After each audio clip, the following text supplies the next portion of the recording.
Посилити захист українського неба. На цьому наполягає президент Володимир Зеленський. За його словами, Україна активно співпрацює з партнерами, зокрема зі США, предмет діалогу системи «Петріот». За словами глави держави, Україна хоче придбати 27 таких ракетних комплексів. Чи вистачить «Петріотів» для України і ракет до них? Дізнаюся думку Анатолія Храпчинського, заступника генерального директора компанії з виробництва засобів РЕП, експерта з авіації, офіцера запасу повітряних сил. Пане Анатолію, я вас вітаю. Слава Україні! Героям слава, вітаю.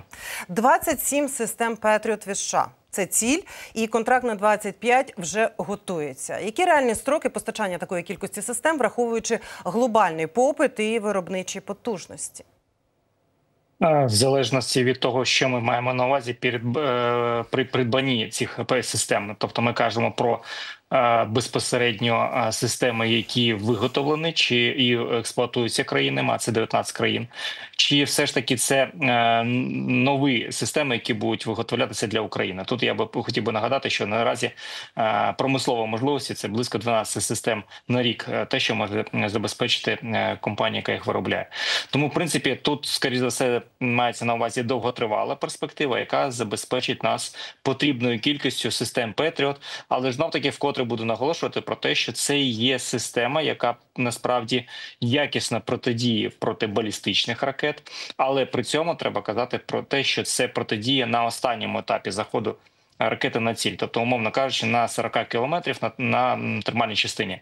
Нам все ж таки треба казати про розбудову протиракетного захисту. Це системи, які зможуть перехоплювати балістичні ракети поза атмосферою. Більше того, це є аргументом для Європи щодо захисту європейського частини європейських країн від можливих запусків балістики з території Російської Федерації і можливих прольотів її над територією України в напрямку Європи. Тобто ми кажемо про те, що це буде посиленням загальноєвропейської системи протиповітряної оборони, якщо Україні не дадуть систему протиракетного захисту, а це система на кшталт американських ТХАТ або ізраїльських Arrow.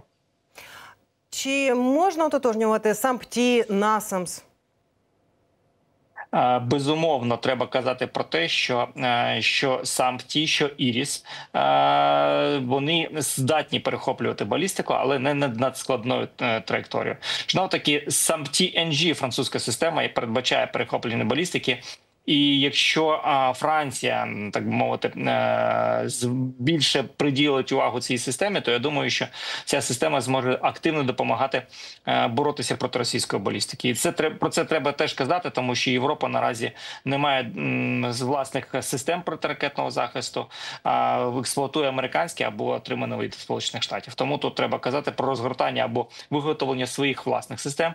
Але ж знов-таки ми забуваємо ще про дуже важливу складову. Якщо ми кажемо там про «Петріоти», то це ракети для перехоплення саме ПАК-3. Якщо ми кажемо про САМПТІ, то тут теж ракети, які потрібні, спеціальні ракети для перехоплення балістичних ракет. І питання в виготовленні їх, тому що давайте звернемо увагу на те, що ПАК-3 ракети в 24-му році випустили всього 500 штук.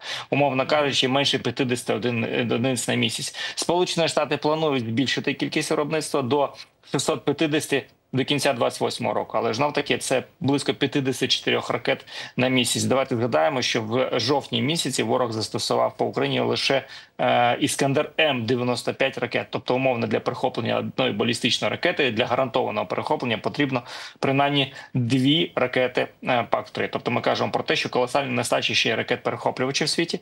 І про це теж треба казати для того, щоб країни розгортали і масштабували свої виробничі потужності для того, щоб забезпечувати більшою кількістю таких ракет. А хто у черзі перші на «Петріот»? Тому що не тільки ж Україна отримує «Петріот», але є контракти з іншими країнами.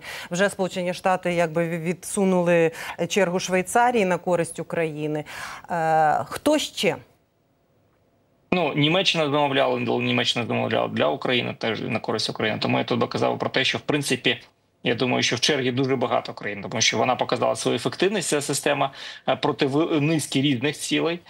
Тому зацікавленість цієї системи є велика. Але ж знов-таки давайте зауважимо, що якщо є зацікавленість, то Сполучені Штати повинні виготовляти їх не 12 одиниць на рік, а набагато більше. Тим паче, що ми кажемо про можливу потребу оновлених систем, тому що 19 країн, які експлуатують, не всі країни мають останню версію систем Петріотів, не всі країни мають останню версію засобів радіолокації, які більш ефективні.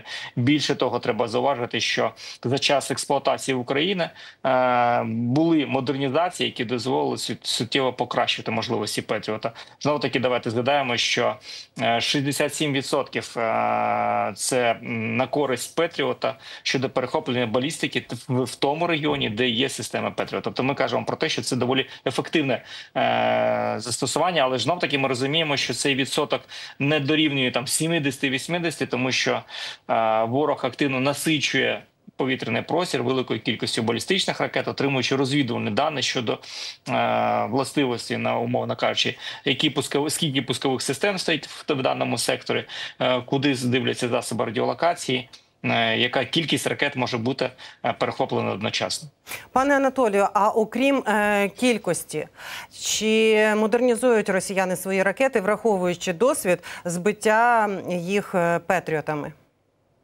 Безумовно модернізують, тому що як і Іскандер-К, так і корейські ракети балістичні суттєво модернізувалися. Давайте пригадаємо, що перші корейські ракети не долітали, розвалювалися балістичні.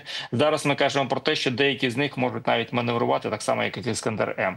Тобто, що було зроблено, це можливість різкого маневру з перенавантаженням на 30G, тобто в 30 разів більше за масу ракети, що дозволяє ухилятися від спрогнозованої траєкторії при захопленні і переслідуванні цілі. Знову таки, давайте згадаємо, що час на прийняття реакції у Петріота 40 секунд. Тобто за 40 секунд він повинен виявити, спрогнозувати точку перетину і випустити ракету для перехоплення. Тому, в принципі, ворог активно використовує ці властивості. Саме тому я і кажу про потребу в пошуку систем протиракетного захисту і в посиленні нашої системи протиповітряної оборони ще одним вищим ешелоном перехоплення для того, щоб бути більш ефективним. Тому що, знов таки, давайте пригадаємо, що це протиракетний захист перехоплює за атмосферно, тобто ще коли ракета не зайшла на ціль. І з урахуванням нових тактик росіян, як українська ППО може пристосуватися і підвищувати ефективність збиття ракет і дронів? Ну, знову-таки, ешелонована система, велика кількість різноманітних датчиків, класична радіолокація, пасивна радіолокація. Це насправді з урахуванням такої кількості повітряних цілей, які використовуються з боку Російської Федерації, потрібно казати про суттєве збільшення елементів як детекції супровіду, так і перехоплення. Тобто, умовно кажучи, розподілене перехоплення, яке буде передбачати в залежності від характеристик цілі, буде передбачати в тому секторі інструменти для протидії. Тобто, умовно кажучи, не одна мобільна вогнева група з каміком або з браунінгом знаходиться, а декілька мобільно-вогневих груп, які посилені системами або дронами перехоплювачами, або малими зенитними ракетними комплексами, для того, щоб в залежності від прольоту висоти цілі, в залежності від характеристик цілі, обрати найбільш ефективно в даному випадку зброю. Тому я і наголошую про те, що треба якомога більше систем детекції, яка дозволить якісно аналізувати і виявляти, і супроводжувати ціль. Додатково треба казати про різноманітні системи перехоплення, тому що не єдиними дронами є ще і можливість працювати автоматичними турелями з відеозахопленням. Є і ще зразки озброєння, які можуть бути корисні. Так само можна казати про посилення, активне посилення засобами радіоелектронної боротьби, які суттєво впливають на точність даних засобів ураження. А як ви в цьому комплексі оцінюєте застосування все більше вертольотів для збиття дронів «Шахедів»?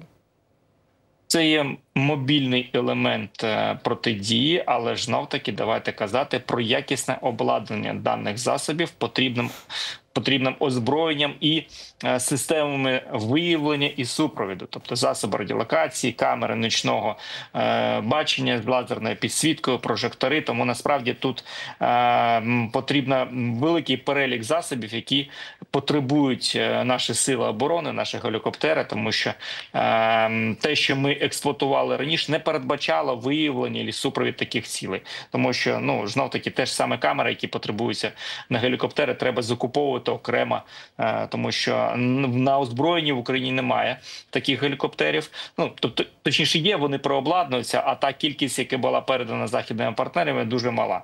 Тому треба казати, можливо, про посилення з боку наших західних партнерів більш сучасними видами гелікоптерів, які могли б працювати по повітряних цілях. В цьому списку є «Апачі»? Це трохи інше. Тут може краще казати про блекхуки, да, тому тут більше про ті гелікоптери, які можуть використовуватися на малих висотах з гарматним озброєнням, з камерами супровіду, тому що такі гелікоптери зазвичай обладнуються саме такими засобами. Патрульні поліцейські гелікоптери, які використовуються Сполученими Штатами, теж можуть бути використані. Пане Анатолію, дякую за цікаву розмову. Це був Анатолій Храпчинський, заступник генерального директора компанії з виробництва засобів РЕП, експерт із авіації, офіцер запасу повітряних сил.